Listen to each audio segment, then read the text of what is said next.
जी अस्सलाम वालेकुम, क्या हाल है? सब लोग खैरियत से हैं? आज का जो वील आ गया है उसके शुरू में दो नुक्ते आपके सामने रखना चाहता हूं और ये दो नुक्ते जो हैं इनका ताल्लुक इस पूरे खित्ते के फ्यूचर के साथ है, पाकिस्तान के फ्यूचर के साथ भी है। और जो पहला नुक्ता है वो है दहशतगर्दी। आपने देखा होगा कि पिछले 15 दिनों के अंदर पाकिस्तान के अंदर दहशतगर्दी में इजाफा हो गया, बल्कि कराची के अंदर जब रेंजर्स के ऊपर अटैक हुआ था तो उसके बाद मुसलसल रोजाना की बुनियाद पे दहशतगर्दी से रिलेटेड पाकिस्तान के अंदर खबरें आ रही हैं। और ये खबरें सिर्फ पाकिस्तान के मीडिया में नहीं आती, ये ज़हन में रखिएगा, बल्कि पाकिस्तान के मीडिया में तो उसके बारे में कोई ज़्यादा रिपोर्टिंग होती ही नहीं है।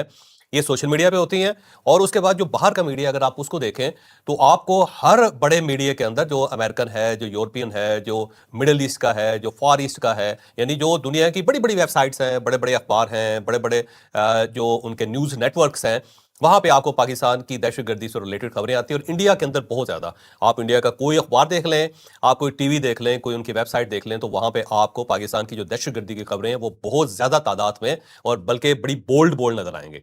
अब सवाल ये है कि अचानक 15 दिन के अंदर ऐसा कौन-सा वाक़या हुआ, कौन-सा ऐसा इंकलाब आ गया, कौन-सी ऐसी चीज़ आ गई, कौन-सी ऐसी दुनिया के अंदर नई डायनामिक्स आ गई कि जिनकी वजह से पाकिस्तान के अंदर दहशतगर्दी बढ़ रही है। और साथ ही इस खबरों को बहुत ज़्यादा बढ़ा-चढ़ा के बयान भी किया जा रहा है, पूरी दुनिया में पेश किया जा रहा है। उसकी वाहिद वजह पाकिस्तान का इमेज है। देखें, इंडिया ने बहुत कोशिश करके 20 साल लगा के पाकिस्तान का एक इमेज ऐसा क्रिएट किया था पूरी दुनिया के अंदर कि टूरिस्ट आते हुए पाकिस्तान से घबराए और जो बिजनेसमैन है वो पाकिस्तान में इन्वेस्ट करता हुआ आके घबराए, और जो बाहर से डेलीगेशंस हैं जो यहाँ पे मुज़ाकरात करने के लिए आते हैं, जो हेड ऑफ स्टेट्स आते हैं, जो गवर्नमेंट के वफ्द आते हैं पाकिस्तान के अंदर, वो यहाँ पे मुज़ाकरात करने के लिए, पाकिस्तान के अंदर कॉन्ट्रैक्ट करने के लिए आने से पहले घबरा जाए। क्योंकि जब भी वो पाकिस्तान का लफ्ज़ टाइप करेंगे या गूगल करेंगे या सोशल मीडिया के ऊपर जाएँगे, तो पाकिस्तान के अंदर जो दहशतगर्दी की जो मुख्तलिफ वारदातें हो रही हैं, जो दहशतगर्दी की मुख्तलिफ खबरें हैं, वो फौरी तौर पे ऊपर आ जाए। यानी इतना ज़्यादा एसईओ किया गया कि आप जब भी पाकिस्तान को टाइप करेंगे तो फौरी तौर पे दहशतगर्दी के से रिलेटेड चीज़ें और दहशतगर्दी से मुतल्लिक़ मालूमात जो होंगी आपके सामने आ जाएँगी। बल्कि दुनिया में पिछले 20 साल के अंदर जितनी फ़िल्में बनी हैं, वहाँ पे जब भी पाकिस्तान का नाम आया है, तो एक ऐसा चेहरा दिखाया गया है जिसके अंदर वहशत है, जिसके अंदर गोली है, जिसके अंदर बंदूक है, जिसके अंदर खून है। यानी पाकिस्तान का नाम जब भी आएगा तो किसी न किसी दहशतगर्द तंजीम के हवाले से आएगा या फिर अफवाज पाकिस्तान के हवाले से आएगा, और एक ऐसी स्टेट नजर आएगी जो मुख्तलिफ मुल्कों के साथ लड़ रही है या फिर दहशतगर्दी को एक्सपोर्ट कर रही है और दहशतगर्दी जो है उसको पाकिस्तान जैसे प्रमोट कर रहा है। ये जानबूझ के पाकिस्तान का इमेज बनाया गया था पिछले 20-22 साल के अंदर। अब ऑल ऑफ सडन अमेरिका और ईरान की जंग हुई, तो उसके अंदर पाकिस्तान का जो सफारती एक रिलेशन था या एक सफारती जो मामला था या एक सफारती जो बिहेवियर था पाकिस्तान का, उसने पूरी दुनिया को हैरान कर दिया। यानी पाकिस्तान एक ऐसा कील साबित हुआ जिसने दो दस्तों को या दो परतों को या दो लकड़ी के जो आपसे समझे स्तून है उनको जोड़ दिया। यानी हम एक नट बोल्ट की हैसियत से सामने आए और दो मुतसादम कौमें जिनके दरमियान 47 साल से ताल्लुकात बहुत खराब है, यानी कि ईरान अमेरिका को पसंद नहीं करता, अमेरिका ईरान का नाम सुनना नहीं पसंद करता, और ये दोनों एक दूसरे के बिल्कुल मुखालिफ हैं और एक दूसरे के खून के प्यासे हैं। लेकिन पाकिस्तान दुनिया में वाहिद मुल्क अमर्ज हुआ या साबित हुआ या सामने आया जैसे दोनों को आमने सामने बिठा दिया। बल्कि अगर आप देखें तो अमेरिकन जो है 2 मरतबा यूरोपियन ईरानियन के सामने बैठे और ईरानियन 2 मरतबा अमेरिकन के सामने बैठे पिछले 47 सालों के अंदर। और ये दोनों मरतबा जो है वो पाकिस्तान की वजह से हुआ। एक इस्लामाबाद के अंदर हुआ, उसके अंदर ईरानियंस आए और अमेरिकन आए, दोनों आमने सामने बैठे, पाकिस्तान दरमियान में बैठा, मुज़ाकरात हुए। दूसरी मरतबा स्विट्जरलैंड के अंदर ये वाकया हुआ और उससे पहले कतर ने एड़ी चोटी का जोर लगाया कि दोनों को आमने सामने बिठाया जा सके, नाकाम हो गया। अल्टीमेटली पाकिस्तान को दरमियान में डाला गया, पाकिस्तान दोबारा ईरान को ले आया, अमेरिकन को ले आया, दोनों आमने सामने बैठे। एक हिस्सा मुज़ाकरात का पाकिस्तान के अंदर हुआ, इस्लामाबाद के अंदर हुआ, दूसरा हिस्सा जिसको एमओयू कहते हैं वो स्विट्जरलैंड के अंदर साइन हुआ और दोनों आमने सामने बैठे। ये दोनों कारनामे पाकिस्तान ने सर अंजाम दिए। और इसके मुकाबले में ओमान ने जब ट्राई की तो ईरानियन अमेरिका के साथ बैठने के लिए बिल्कुल तैयार नहीं हुए और उसके बाद अटैक हो गए। और जब कतर ने कोशिश की तो उस वक्त भी ईरानियन जो थे आए नहीं, बल्कि अमेरिका का वफ्द जो था वो दोहा आके बैठा रहा, ईरानियों ने जाने से साफ इनकार कर दिया। और उसके बाद ये मामला भी चल रहा था कि जो कतर का एक शिप है उसके ऊपर अटैक भी हो गया ईरान की तरफ से, तो वो मुकम्मल तौर पे नाकाम हो गए। तो पाकिस्तान का जो सफारती स्टैचर है वो इतना बुलंद हुआ पिछले 50 साल की हिस्ट्री में या 25 साल की हिस्ट्री में कि दुनिया हैरान रह गई। अब ये जो इमेज है पाकिस्तान का उसने पूरी दुनिया को मुतासर किया और दुनिया पाकिस्तान को एक नए एंगल से देखने लगी। अब यूं ही ये नया एंगल सामने आया तो एक नया मसला बन गया इंडिया के लिए, इसराइल के लिए और उन तमाम कौमों के लिए जो पाकिस्तान के दुश्मन है। तो उन्होंने फिर इस तरह किया कि उन्होंने सोचा कि ये जो सफारती स्टेचर है पाकिस्तान का उसको डाउन करना चाहिए। ये जो नया तासुर उभर रहा है इसको खत्म करना चाहिए और वो जो दहशतगर्दी वाला तासर है उसको बढ़ाना चाहिए। तो फिर उसके साथ ही ये वारदातें स्टार्ट हो गई, रेंजर्स के ऊपर अटैक हो गया, फिर उसके बाद बीएलए जो बहुत ज्यादा एक्टिव हो गई, फिर टीटीपी जो है वो एक्टिव हो गई। टीटीपी पहले सिर्फ खैबर पख्तूनख्वा के अंदर वारदातें करती थी, लेकिन उसने अपना दायरा कार जो है उसको बलोचिस्तान तक बढ़ा दिया। अब टीटीपी जो बलोचिस्तान के पहाड़ों में भी बैठी हुई है और वहां से भी रोज इस किस्म की खबरें आती है, कभी इसको अगवा कर लिया, कभी उसको अगवा कर लिया, कभी इसकी लाश आ गई, कभी उसकी लाश आ गई। आज बन्नू जो है उससे रिलेटेड देखें ना, वहां पे कल से कार्रवाई हो रही है, पाक फौज कर रही है, वहां से 24 दहशतगर्दों को आज जहन्नम वासल किया गया है। और ये पिछले 24 घंटे की सूरत है बन्नू के अंदर और खैबर पख्तूनख्वा के अंदर। तो आप देख लें, जो खैबर पख्तूनख्वा का महाज है उसे गर्म कर दिया गया, जो बलूचिस्तान का महाज है उसको बहुत ज्यादा गर्म कर दिया गया, और कराची और बड़े शहरों के अंदर भी इस टाइप की वारदातें शुरू कर दी गई, ताकि पाकिस्तान का एक जो मस्कशुदा चेहरा है या एक जो बुरी पिक्चर है उसको बना के दोबारा दुनिया के सामने पेश किया जाए। और उसकी वाहिद वजह यह है कि पाकिस्तान का जो सफारती स्टेचर है उसको डाउन किया जाए, और ये जो पाकिस्तान दोबारा रिएक्टिव होगा इस सारे मामले में वो ना हो सके। और अब अगर कोई मुज़ाकरात होते हैं तो या फिर दुबई में हो, या फिर दोहा के अंदर हो, या फिर सऊदी अरेबिया के अंदर हो, या फिर ओमान के अंदर हो, या फिर किसी और यूरोपियन मुल्क के अंदर हो, ताकि पाकिस्तान जो है उसके सफारती कद के अंदर इजाफा ना हो सके। तो ये उसकी बैकग्राउंड है जो मैं आपके सामने रखना चाहता हूं कि ये एक साजिश है और इसका मकसद ये है कि पाकिस्तान के चेहरे को मस्क किया जाए। और जो कुछ आज़ाद कश्मीर के अंदर हो रहा है, अगर आप उसको भी इसके साथ क्लब कर लें तो आप बड़ी अच्छे तरीके से इसको अंडरस्टैंड कर जाएंगे कि पाकिस्तान के खिलाफ साजिश हो क्या रही है। दूसरा जो इशू है वो हौजियों का है कि अब जो हौजी हैं वो जाहिर है सऊदी अरब के ऊपर हमला करना चाहते हैं। अब अगर वो सऊदी अरब के ऊपर हमला करते हैं तो पाकिस्तान ने ईरान को समझा दिया, ईरान को बता दिया है कि अब हमारे लिए फैसला करना जो बड़ा डिफिकल्ट है, क्योंकि हम इत्तेहादी हैं सऊदी अरब के। तो अब अगर आप हौजियों को नहीं रोकते और वो सऊदी अरब के ऊपर हमला कर देते हैं तो फिर हम आपके साथ नहीं चल सकेंगे, फिर हमें सऊदी अरब के साथ बैठना पड़ेगा, सऊदी अरब के साथ खड़ा भी होना पड़ेगा, सऊदी अरब के साथ मिलकर लड़ना भी पड़ेगा, और हर उस पावर के साथ लड़ना पड़ेगा जो सऊदी अरब की तरफ देखती है या उसके ऊपर अटैक करती है। तो पाकिस्तान ने एक रियल किस्म का मैसेज, एक क्लियर किस्म का मैसेज ईरान को दे दिया है। अब अगर हौजी अटैक करते हैं सऊदी अरब के ऊपर तो पाकिस्तान की पोजीशन बड़ी नाजुक हो जाएगी, और फिर पाकिस्तान अपने आप को ईरान से अलग करने पे मजबूर हो जाएगा, और उसे सऊदी अरब में जाके बैठ के सऊदी अरब की मदद करनी पड़ेगी। तो ये एक नया किस्म का सिनेरियो है। दुआ करें कि हौजी सऊदी अरब की तरफ ना बढ़े और ईरान जो है उनको रोकने में कामयाब हो जाए, क्योंकि ईरान उनको मुसलसल कह रहा है, बल्कि ईरान नहीं, पासदारान मुसलसल कह रहे हैं कि आप अटैक करें सऊदी अरब के ऊपर। अब अगर ये पासदारान की बात या पासदारान की सिफारिश जो है उसको कबूल कर लिया जाता है हौजियों की तरफ से, तो फिर पाकिस्तान जो होगा वो दूसरे ब्लॉक की तरफ जाएगा, जो इस पूरे खित्ते के लिए बहुत खौफनाक होगा, पाकिस्तान के लिए भी खौफनाक होगा और ईरान के लिए बहुत खतरनाक होगा, क्योंकि ईरान का इस वक्त पूरी दुनिया में सिर्फ एक दोस्त है जो इसको प्रोटेक्ट भी कर रहा है और जो उसको सपोर्ट भी कर रहा है, और ईरान फिर उससे भी महरूम हो जाएगा। ये एक सूरत हाल है जो ज़ाहिर आगे बढ़ती हुई मुझे नजर आ रही है। बहरहाल आज के वीलॉग की तरफ आते हैं। आज खौफनाक किस्म के हमले किए गए, आज ईरान की तरफ से वो गलती कर दी गई जिसके बाद अब अमेरिका जो है एक खौफनाक अटैक करने के लिए तैयार बैठा हुआ है। अब ये जो खौफनाक अटैक है किस किस्म का होगा ये हम आपको आज के वीलॉग में बताएंगे। और जो डोनाल्ड ट्रंप साहब है जनाब, उनके जो ऑपरेटर हैं उसने एक अजीबोगरीब सी हरकत की जिसकी वजह से उसने $1 लाख की दिहाड़ी निकाली जिसको कहा जाता है। ये डोनाल्ड ट्रंप के ऑपरेटर ने क्या कर दिया जी, और ये क्या व्हाइट हाउस के अंदर हो रहा है, ये भी बड़ी मजेदार दिलचस्प किस्म की स्टोरी है। ये भी आपको इस वीलॉग में पूरी तफसील से बताई जाएगी।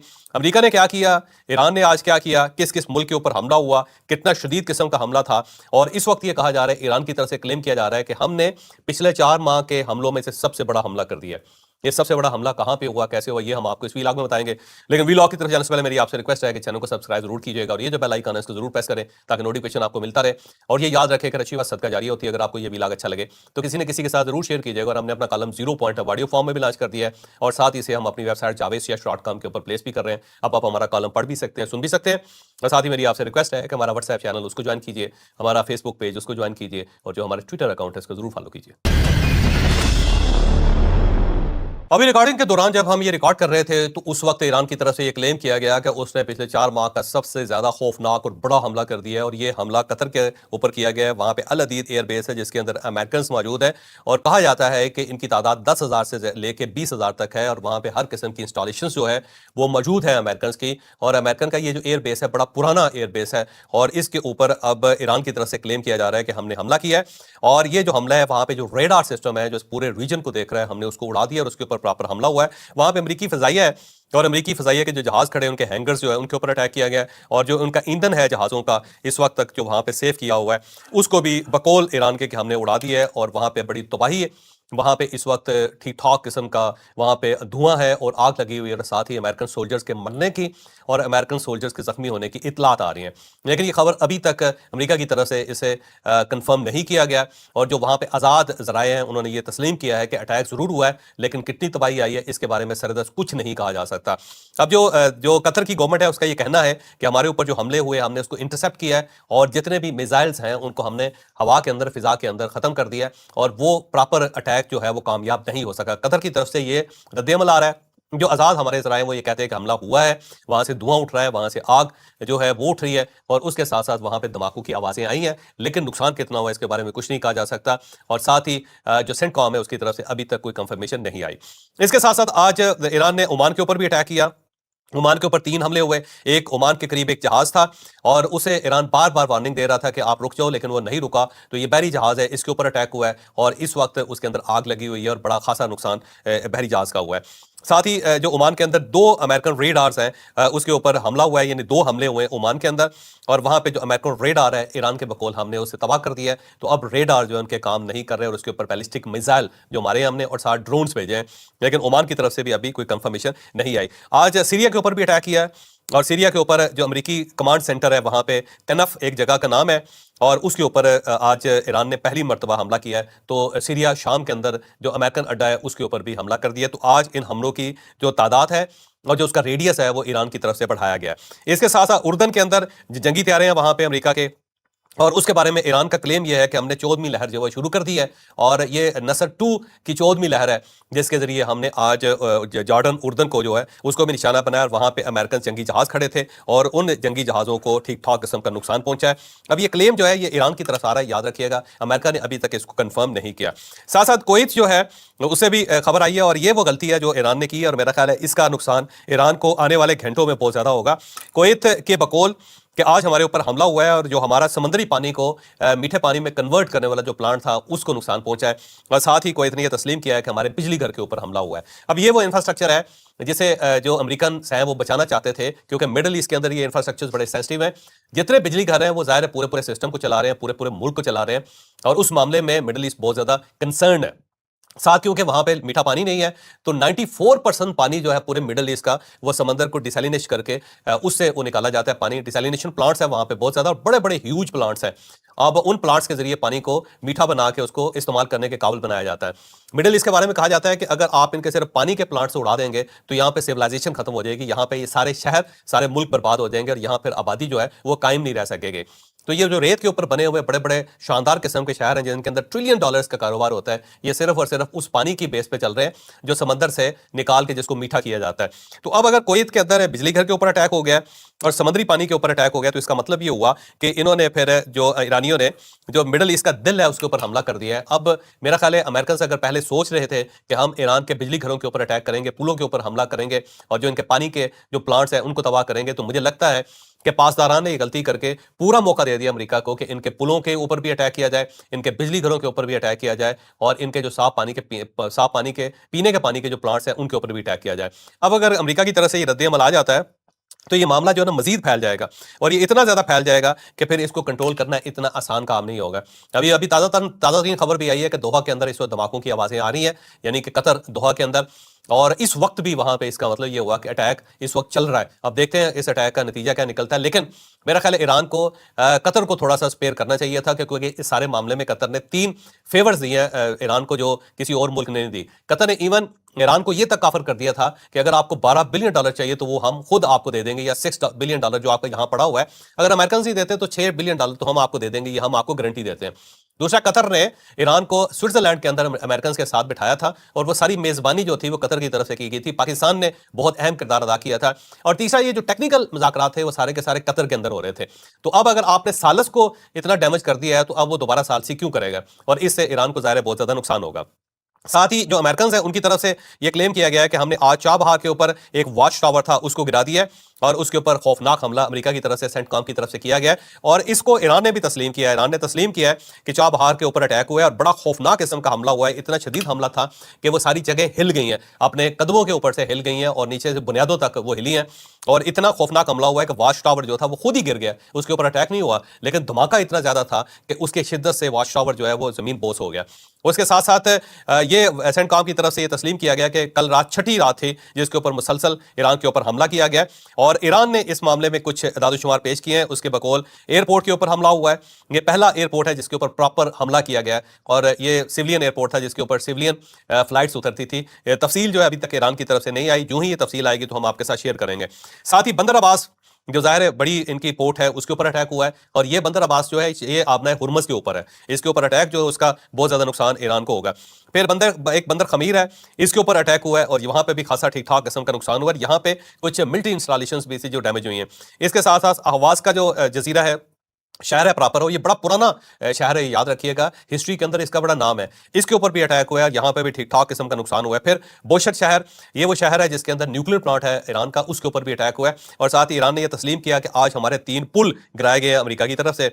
और फिर उसके जवाब में ईरान ने फिर कुवैत के ऊपर हमला किया और वहां पे उनके बिजली घर और उनका पानी का प्लांट जो है उसको उड़ाया, बकौल ईरान के कि पहले इन्होंने हमारे साथ शरारत की तो उसके जवाब में हमने फिर इनको नुकसान पहुंचाया। इसके साथ साथ आज एक ऑयल टैंकर है एम्प्टी विन, और इस ऑयल टैंकर को प्रॉपर रोक के आज अमेरिकन ने इसकी तलाशी ली है। और तलाशी लेने की वजह यह है कि अब अमेरिकन से कहा है कि कोई भी जहाज अगर ईरान की तरफ जाएगा, ख्वाह वह दोस्त का हो या दुश्मन का हो, उसकी तलाशी होगी, क्योंकि कहीं ऐसा ना हो कि इनके जरिए वहां पे ऐसा साजो सामान पहुंचाया जा रहा हो जिससे इस जंग को तवील किया जा सकता है। इसके साथ साथ एक और बड़ी दिलचस्प खबर है, और थोड़ी सी दिलचस्प खबर इसलिए है कि ये जंग की खबरें हैं, लेकिन एक थोड़ा सा हिस्से मजाक को ताज़ा करने के लिए आपके सामने खबर रखते हैं, वो बड़ी दिलचस्प है।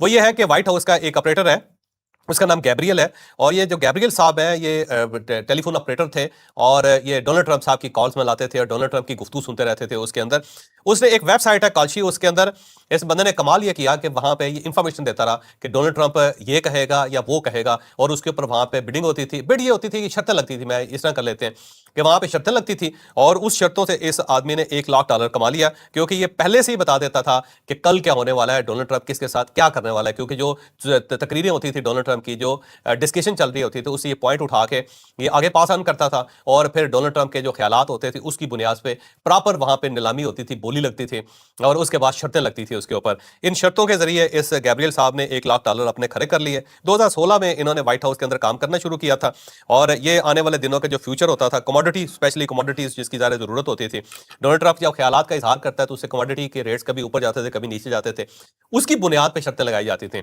और उस शर्तों से इसने भी पैसा कमाया और फिर इसके बहुत सारे जो दोस्त हैं उन्होंने भी पैसा कमाया। अब ये पता चल गया, पता चलने के बाद इसकी गिरफ्तारी का अमल शुरू हो गया, इसके खिलाफ केसेस बनने शुरू हो गए और इस वक्त इनको छुट्टी पे भेज दिया गया बगैर तनख्वाह के, और साथ ही FBI जो है उसको भेज दिया गया है कि जनाब इसे इन्वेस्टिगेट करें। तो इससे आप अंदाजा लगाएं कि अमेरिका के अंदर हो क्या रहा है कि वहां पे जो टेलीफोन ऑपरेटर्स हैं वो भी डोनाल्ड ट्रंप की जो ख्यालात है, जो गुफ्तगू है, उसको सुन के वो शर्तें लगवा रहे हैं, शर्तें लगा रहे हैं और पैसा कमा रहे हैं। पिछले दिनों जेडी वैस से रिलेटेड ईरान ने एक खबर रिलीज की थी, उन्होंने बताया कि जब स्विट्जरलैंड के अंदर मुज़ाकरात हुए तो ईरानियों ने जेडी वैस को ये बताया कि ये जो विटकॉफ साहब हैं और जो कुशनर साहब हैं ये दोनों दिहाड़ी लगा रहे हैं और इन्होंने मुज़ाकरात की आड़ में कुछ $9 बिलियन कमा लिए हैं, क्योंकि ये सूरत को समझते हैं। तो ये साथ ही जो स्टॉक एक्सचेंजेस हैं उनको मैनिपुलेट करते हैं, वहाँ पे अपने शेयर डालते हैं, वहाँ से अपने शेयर निकालते हैं, वहाँ से शेयर्स की खरीदारी करते हैं और जो बड़ी बड़ी शेयर होल्डिंग कंपनीज हैं उनके साथ मिल के इन्होंने $9 बिलियन कमा लिया और इसीलिए ये इन मुज़ाकरात को कामयाब होता नहीं देखना चाहते, क्योंकि जब ये कामयाब होंगे तो बहुत ज़्यादा इनको नुकसान हो जाएगा और इनका जो फायदा है वो रुक जाएगा। तो इसीलिए जानबूझ के कर रहे हैं और साथ ही मोसाद इनके साथ मिली हुई है और इसराइल जो है उसको भी इन्होंने ऑनबोर्ड किया हुआ है। तो ये लोग खतरनाक है। अब ये इंकशाफ जो है इसको ज़ाहिर है व्हाइट हाउस ने रिजेक्ट कर दिया, लेकिन इसके अंदर कुछ ना कुछ है ज़रूर कि बहुत सारे ऐसे लोग हैं जो इस सारी सूरत हाल में बिलियंस कमा रहे हैं और बिलियन इस तरह कमाए जा रहे हैं कि डोनाल्ड ट्रंप की जो ट्वीट्स होती हैं, डोनाल्ड ट्रंप के जो ख्यालात होते हैं, डोनाल्ड ट्रंप के जो अटैक्स होते हैं, लफ्जी अटैक होते हैं, उसको सामने रख के बहुत ज़्यादा लोग इस वक्त पैसा कमा रहे हैं। और साथ ही जो वेपन्स बनाने वाली, असला बनाने वाली, असला बेचने वाली जो फैक्ट्रियां हैं, जो यहाँ पे उनकी बड़ी बड़ी कॉर्पोरेशन है, वो भी धड़ाधड़ पैसे कमा रही हैं। तो ये बेसिकली गेम क्या है? ये गेम पैसों की है और जब तक ये पैसा मिलता रहेगा लोगों को उस वक्त तक ये सिलसिला चलता रहेगा। दुआ करें कि ये पैसा रुके, पैसा रुकेगा तो जंग रुकेगी, वरना यहाँ पे तो ऑपरेटर्स ही एक दिन में $1-1 लाख कमा रहे हैं। मुझे इजाजत है, अगले व्लॉग में मुलाकात होगी। पाकिस्तान जिंदाबाद।